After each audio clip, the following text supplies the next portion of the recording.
یہ جو اس وقت ہم ترتیب دیکھ رہے ہیں، لاکھوں لوگ یہ زائرین ہیں، لیکن جس ترتیب سے وہ سفر کر رہے ہیں اور جس ترتیب سے ان کی مشی ہے، پیدل بھی لوگ جا رہے ہیں، کاش ہم اس کے بعد بھی اپنی زندگی میں اس کو منعکس کرا لیں اور اسی ترتیب کے ساتھ. اور یہ ترتیب جو ہے یہ حضرت امام حسین رضی اللہ عنہ سے ہم نے سیکھی ہے کہ کس قدر آپ کا عجیب انداز تھا، جگہ جگہ جا کے لوگوں سے کہتے ہیں کہ دیکھیں میرا راستہ مشکل ہے، میرا راستہ مزاحمت کا راستہ ہے، میں اپنے طور پہ پرامن رہنے کی کوشش کر رہا ہوں، لیکن نظام جو ہے وہ شاید میرا یہ طریق برداشت نہ کرے، تو جو لوگ یہ اس سختی کو برداشت کرنے کے لیے تیار نہیں ہے، میری اجازت ہے کہ وہ واپس چلے جائیں. رضاکارانہ طور پہ لوگوں کو اجازت دے رہے ہیں. اور ایک وقت تو ایسا آتا ہے کہ آپ چراغ گل کر دیتے ہیں اور لوگوں سے کہتے ہیں کہ اگر کوئی جانا چاہتا ہے تو چراغ گل ہیں، کسی کو کوئی ندامت نہ ہو، کسی کو کوئی آر نہ ہو، تو وہ واپس چلا جائے. تو میں سمجھتا ہوں کہ یہ ایک بہت بڑا سبق ہے، اور یہ سبق ہے ایک نظم کا، ایک ترتیب کا، جدوجہد کے ایک میدان کا اور قربانی کے ایک طریق کا. تو میں سمجھتا ہوں کہ آج ہمیں بھی اپنی زندگی میں یہ اسباق جو ہیں اور یہ تعلیمات جو ہیں یہ لانے چاہیے، اور یہی ترتیب، یہی انداز، اس کو ہم نے جو ہماری عملی روزمرہ کی زندگی ہے اس میں یہی اصول اپنانا چاہیے. یقیناً ایسا ہی ہے. ڈاکٹر صاحب آج کی آپ نے بات کی، آج ہم دیکھ رہے ہیں ہمارے ارد گرد جنگ کا ماحول ہے، انتشار کا ماحول ہے. آج بھی باطل قوت حق کے اوپر فتح کرنے کی کوشش کر رہی ہے، جنگ کر رہے ہیں، اور جو باطل قوت ہے وہ اپنے آپ کو طاقتور سمجھ رہی ہے. لیکن ہم بھی جانتے ہیں، آپ بھی جانتے ہیں، اور آپ اس پر بہتر روشنی ڈال سکتے ہیں کہ حق ہی ہمیشہ فتح یاب ہوا ہے، اور حق اگر باطل کے سامنے ڈٹا ہوا ہے تو یقیناً وہ اپنی تعلیمات پر، اپنے ان پیغامات پر اور کردار حسینی کی بنیاد پر کھڑے ہیں. میں چاہوں گی تھوڑا سا اس جانب بھی ضرور آپ روشنی ڈالیں. دیکھیں، کل آپ نے دنیا کے سب سے بڑے ظالم جابر حکمران پریزیڈنٹ ٹرمپ کا اعلان سنا جی، کہ اس نے یہ کہا کہ میں ایران کے اوپر حملے مؤخر کرنا چاہتا ہوں. بعض اخباری جو ہمارے ٹی وی چینلز ہیں انہوں نے مؤخر کی جگہ منسوخ کا لفظ استعمال کیا ہے. تو اب اس کا مطلب یہ ہے کہ اس کی جو کوشش تھی اور جو اس کے عزائم اور بد نیت، بد ارادے تھے، اس میں وہ ناکام ہو گیا ہے. اور جس طریقے سے ایران نے اپنے لیے پوری اسلامی دنیا میں، بلکہ اسلامی دنیا میں نہیں بلکہ مغربی دنیا میں اپنے لیے حمایت حاصل کر لی ہے، اور یہاں تک کہ پوپ جو مسیحیوں کا مذہبی سربراہ ہے اس نے بھی یہ اعلان کیا کہ جو جنگ کرتے ہیں وہ حضرت یسوع مسیح عیسیٰ علیہ السلام کے پسندیدہ لوگ نہیں ہیں. اور صدر ٹرمپ نے بھی پوپ کے اس اعلان کو محسوس کیا اور اس کی باقاعدہ مخالفت کی. تو اب پوری یورپین دنیا اور جو مظلوم دنیا ہے وہ پوری دنیا صدر ٹرمپ کے خلاف کھڑی ہے، اور وہ ایران کی جدوجہد اور ایران کے حق کی حامی ہے. تو میں یہ سمجھتا ہوں کہ یہ وہی کردار ہے جو حضرت امام حسین نے ہمیں سکھلایا ہے، حضرت امام حسین نے ہمیں بتایا ہے.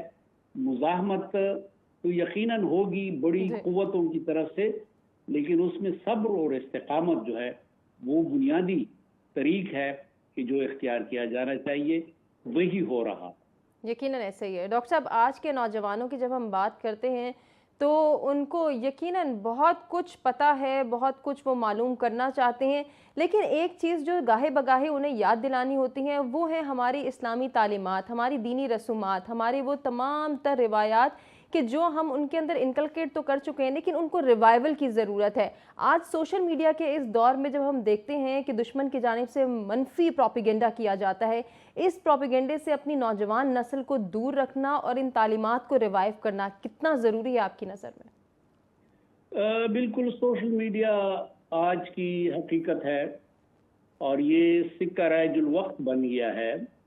تو اس میں جو شر کی قوت ہے وہ بڑی فعال ہے.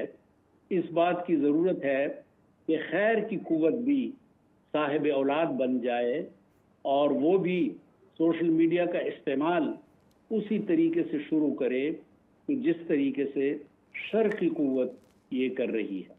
اور میں سمجھتا ہوں کہ ہمارے ہاں اہل خیر بہت بڑی تعداد میں موجود ہیں. تو میرا خیال ہے کہ اگر یہ کوشش کی گئی تو یقیناً اس کا بڑا فائدہ ہوگا اور نوجوان نسل کو صرف معلومات نہیں، اصل میں سوشل میڈیا میں تو بڑی مصیبت یہ ہوتی ہے کہ معلومات کی حد تک تو کچھ سرسری چیزیں معلوم ہو جاتی ہیں، لیکن تحلیل اور تجزیہ جو پہلے ہوا کرتا تھا کتابوں میں وہ چیز مفقود ہے.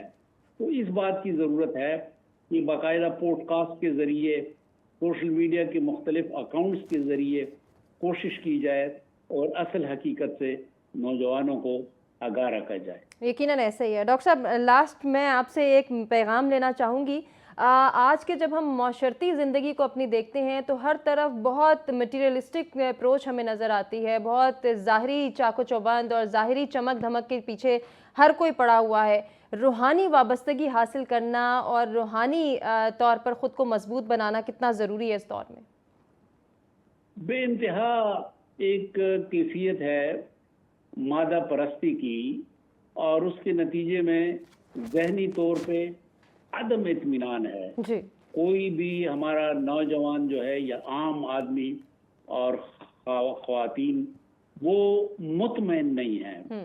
تو یہ جو اطمینان کا راستہ ہے وہ صرف یہ ہے کہ ہم زندگی میں بجائے اس کے کہ اپنے آپ کو شکایت کے زون میں لے جائیں کہ میرے پاس یہ چیز نہیں ہے، میرے پاس وہ چیز نہیں ہے، میرے پاس بڑا گھر نہیں ہے، میرے پاس بڑی گاڑی نہیں ہے، میرے پاس بہت دولت نہیں ہے، بلکہ ہم شکر کے زون میں آ جائیں کہ اللہ تعالیٰ نے ہمیں جو کچھ دیا ہے وہ بہت بڑی اللہ تعالیٰ کی طرف سے نعمت ہے. ہماری جان محفوظ ہے، ہماری آنکھیں محفوظ ہیں، ہم صحت مند ہیں. تو شکر کی زون میں اگر ہم آ جائیں تو میں سمجھتا ہوں کہ ہماری روحانی بالیدگی میں اضافہ ہوگا. یقیناً ہوگا. اور یہ 40 کا ایک ایسا موقع ہے جو ہمیں صبر، استقامت اور شکر کا یاد دلاتا ہے اور تعلیمات دیتے ہیں. بہت شکریہ ادا کرنا چاہیں گے ڈاکٹر قبلہ ایاز صاحب آپ کا، آپ نے اپنا قیمتی تجزیہ پیش کیا. پروگرام کے اس حصے میں ہم گفتگو کرنے چاہ رہے ہیں امریکہ ایران جنگ کی صورتحال کے حوالے سے بات کریں گے. کچھ ابھی بھی موقف میں تضاد نظر آ رہا ہے دونوں کی جانب سے، امریکہ ایران کی جانب سے، لیکن جو سٹیٹمنٹ سامنے آ رہی ہیں بالخصوص آبنائے ہرمز کے حوالے سے اگر بات کریں تو اس کی بندش برقرار ہے. دوسرے راستے کی بات ہو رہی ہے جس کو ایران کے جانب سے جو ہے وہ موقف اختیار کیا گیا ہے کہ ایران دوسرے راستے کی اجازت نہیں دے گا. جبکہ صدر ٹرمپ کی اگر بات کریں تو ان کی سٹیٹمنٹ قابل غور بھی ہے اور اس پر بحث و تکرار کا سلسلہ بھی جاری و ساری ہے. وہ کہتے ہیں کہ ایران کو تباہ کن کارروائی سے پہلے آخری موقع دینا چاہتا ہوں. اب یہ آخری موقع کیا کسی ڈیل کی صورت میں ہوگا، مذاکرات کی صورت میں ہوگا، یا پھر کچھ دیگر آپشنز پر غور کرنے کی بھی بات کی جا رہی ہے؟ وہ دیگر آپشنز کیا ہیں امریکہ کی جانب سے، اس کو ہم ڈسکس کریں گے ان ڈیٹیل. اور جو مہمان گرامی ہمارے ساتھ موجود ہے تعارف کراتے ہیں، ان سے گفتگو کا باقاعدہ آغاز کرتے ہیں. 2 سینئر ماہر عالم امور ہمارے ساتھ موجود ہیں. ڈاکٹر سعید احمد رڈ صاحب ہمیں جوائن کریں، ڈاکٹر رضوان نصیر صاحب ہمیں جوائن کریں. آپ دونوں کو خوش آمدید کہنا چاہیں گے. ڈاکٹر سعید احمد رڈ صاحب، سر آپ سے گفتگو کا آغاز کرتے ہیں. ابھی تک جو صورتحال ہمارے سامنے آ رہی ہے اس میں ٹرمپ کا یہ بیان کہ تباہ کن کارروائی سے پہلے ایک آخری موقع دینا چاہتا ہوں، امریکہ کی جانب سے یہ آخری موقع کیا ہے؟ جی یہ ٹرمپ کا آپ کو جو طریقہ واردات ہے وہ یہی ہے، آپ ریپیٹ کرتے ہیں وہ اس طرح سے. ابھی آپ نے دیکھا کہ انہوں نے ابھی کہا ہے کہ قطر اور جو ہے وہ یو اے ای کے کہنے پہ میں اب جو ہے وہ یہ موقع ان کو دے رہا ہوں، اور جو ہے وہ اگر وہ نہیں مانے تو پھر کارروائی ہوگی. اور اس میں جو ابھی جو ریسنٹ اطلاع ہمیں مل رہی ہیں، جو کرنٹ اطلاعات ہیں، وہ یہ ہے کہ کافی حد تک معاملات طے ہو گئے ہیں. یعنی اس میں یہ بھی نظر آ رہا ہے کہ جو آپ بات کر رہی تھی نا راستے والی، تو ایران کی طرف سے بھی یہ ابھی رائٹرز کی رپورٹ جو کہ سب نے دی ہے اس میں یہ آیا ہے کہ ایران نے کہا ہے کہ وہ ان باؤنڈ جو ہے جو جہاز یعنی جو ہے اس میں اسٹریٹ آف ہرمز میں داخل ہوں گے تو ان کے لیے جو ہے وہ یہ ہوگا کہ وہ ایران کے راستے سے داخل ہوں گے، اور جب واپس آئیں گے آؤٹ باؤنڈ